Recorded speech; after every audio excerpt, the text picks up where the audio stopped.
Sup YouTube, this is Elijah here, coming at you with another video from the applifestyle.org, your one-stop shop for all things rideshare and delivery alike. Sorry, my phone was going off, so that distracted me.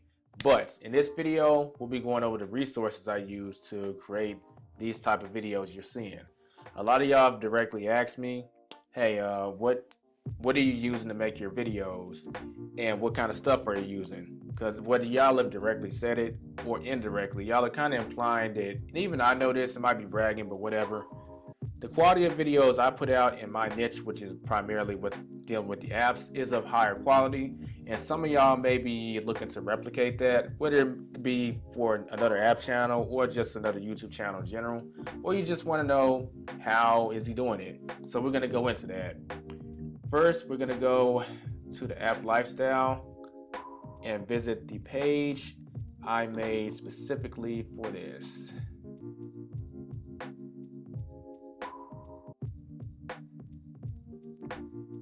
First thing you want to do is go to resources, then you click the resources, and let's enlarge the screen. The following gear and technology is what I use to produce content on a daily basis for both the App Lifestyle website and YouTube account. We're going to go through each thing. So, first thing is obviously the MacBook Pro. Now, y'all that have been following me for a while, y'all know my previous MacBook broke down, so I had to get a new one.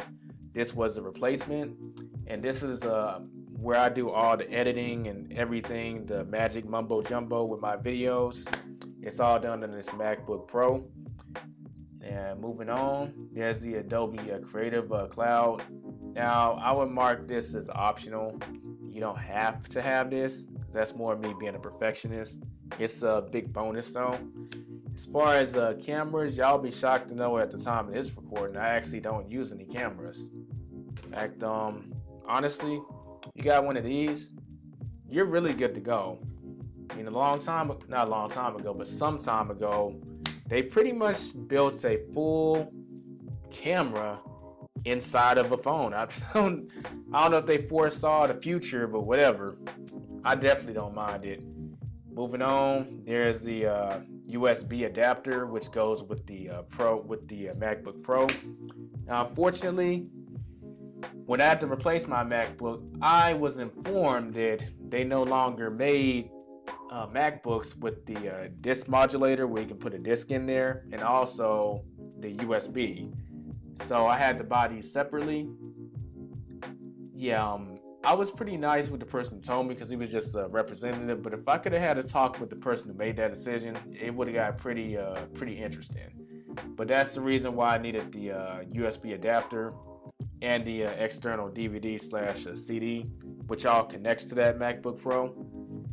Next, we go to the external hard drive. Now, this is optional, but it will help you save space.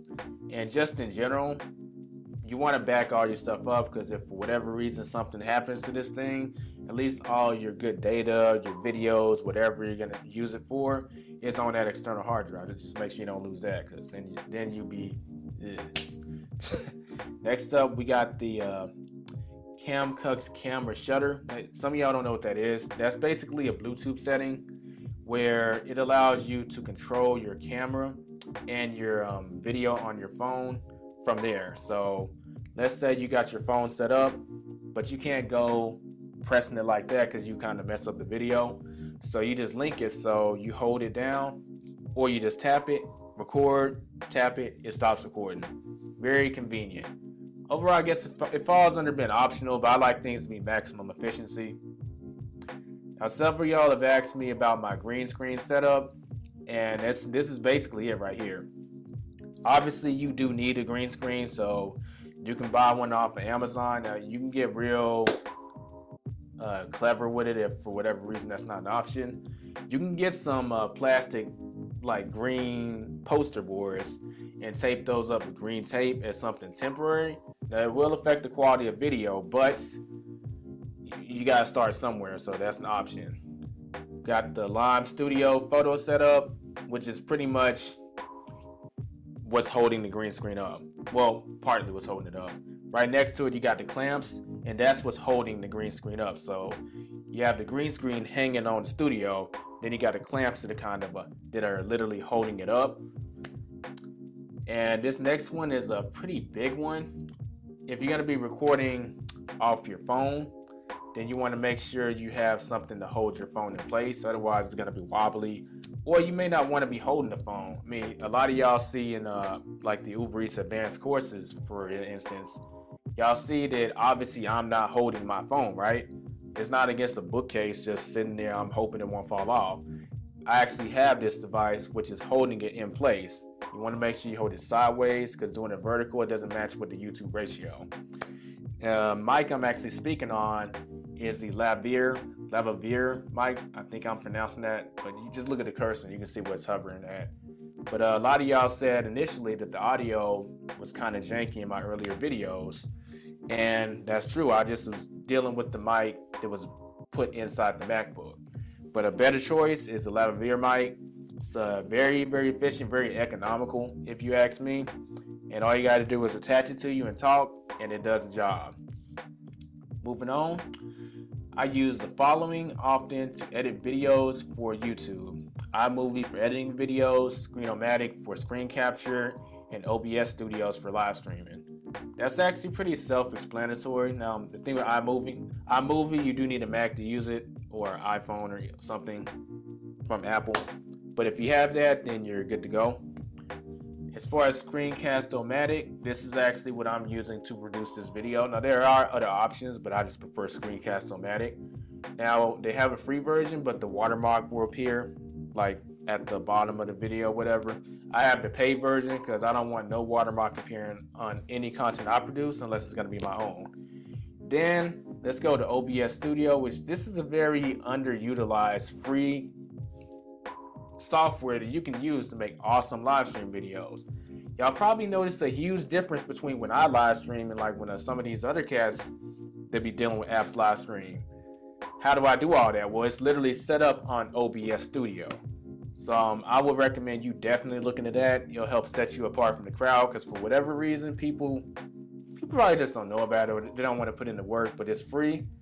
And if you're good with technology, it's pretty simple to figure out.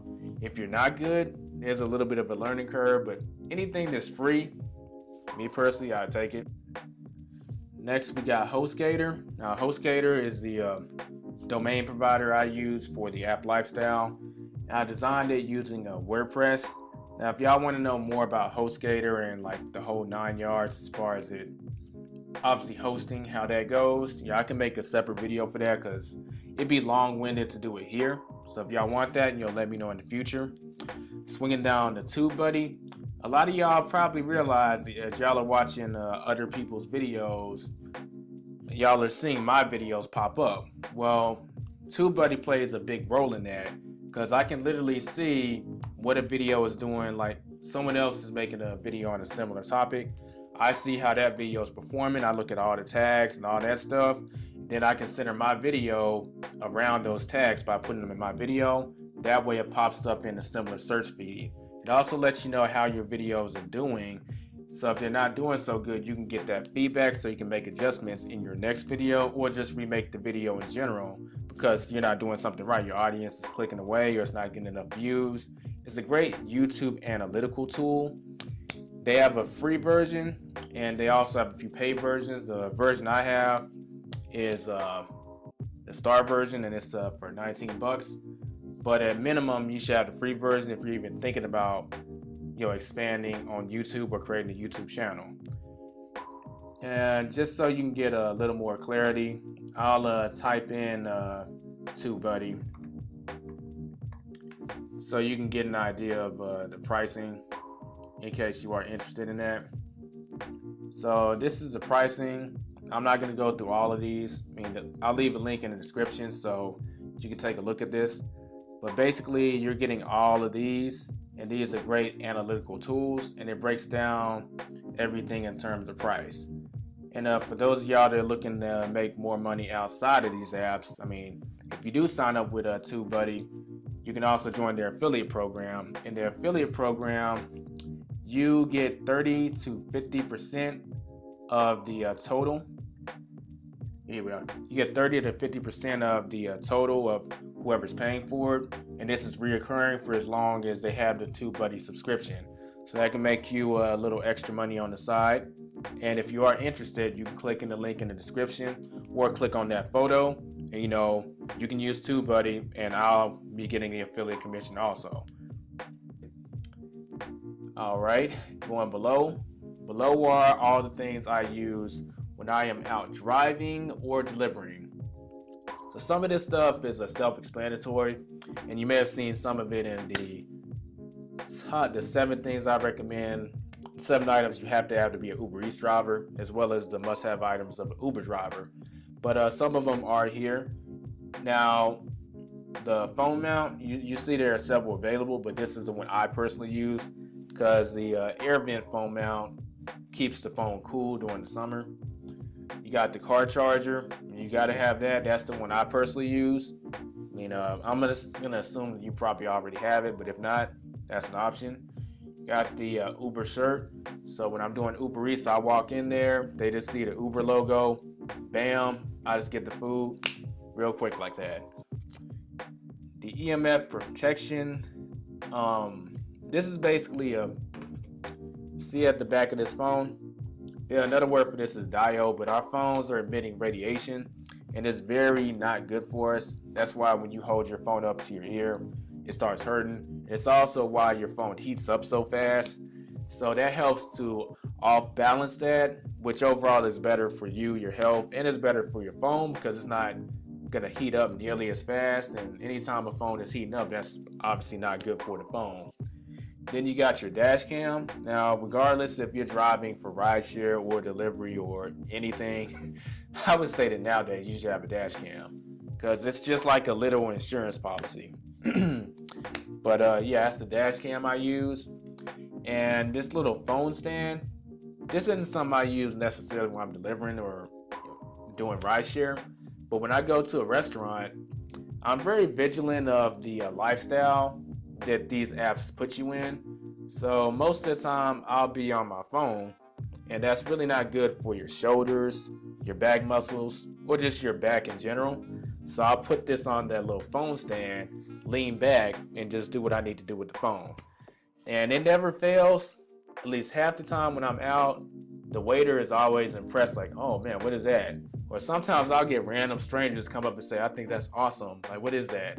I'm not doing it for the attention. I'm doing it because when I get 70 years old, I don't want to be screaming, oh, my back. So I say that's definitely a good investment. But that covers, there's the insulated bag, but that's in the 7 must-have items of a Uber Eats driver. So that covers the resources that I use to maintain this YouTube channel, as well as the website, as well as things I personally use when I'm out grinding and hustling for Uber or Uber Eats. So I know this video was very requested. It took a while to come out, but hey, we finally got to it. I hope you liked what you saw. If you do like it, go down to that like button and just smash it, murder it. If you're new, be sure to subscribe, share the video if you found value in it, and I will catch y'all in the next video produced by The App Lifestyle. Peace out.